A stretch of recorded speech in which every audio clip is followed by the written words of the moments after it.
How's it going, everybody? Welcome back to 2A News Now. And thanks very much for taking time, clicking on my video and watching it. I really do appreciate it. Senate Republicans have introduced legislation codifying the right of Americans to both own guns and use them for self-defense outside the home on Thursday. Senator Lindsey Graham announced legislation along with other members of the Senate Judiciary Committee, saying they intended to codify the court rulings into two key gun right cases into law. The cases Washington, D.C. versus Heller and New York State Rifle and Pistol Association versus Bruen found respectively that individuals have an individual right to bear arms, irrespective of participation in a militia, and that they have the right to carry firearms outside their homes. There is nothing in the Second Amendment about you can own a gun in your home but nowhere else. Graham said in a press conference announcing the legislation, liberals want to change the law, and if they get control of the Supreme Court, these cases will change. This is a concerted effort to attack the fundamentals of the Second Amendment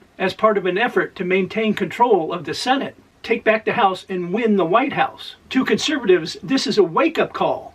We need you to understand what's going on.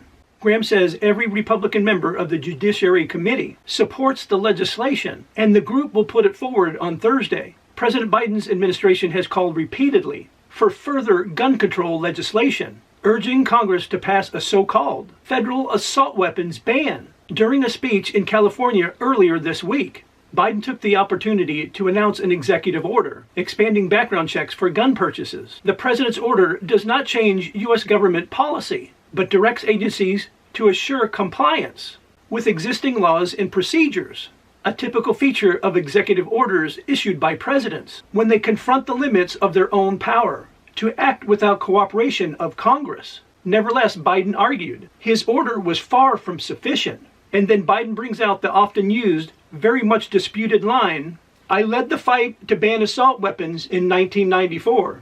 The 10 years the law was in place, mass shootings went down," Biden said before blaming Republican lawmakers for allowing it to expire 10 years later. "Mass pew-pewings have tripled since then," Biden said. "So let's finish the job. Ban assault weapons. Ban them again. Do it now. Enough. Do something. Do something." I don't know about you, but I get tired of hearing that line over and over again. It's just an overly used Democrat talking point. As always, I would really like to hear your thoughts about the story in the comment section. And also, if you guys could do me a large favor and help the channel out, and it does help the channel grow as well, by liking, sharing, and subscribing, and hit those post notifications, I really would be grateful. And I really hope to see you guys in the next video.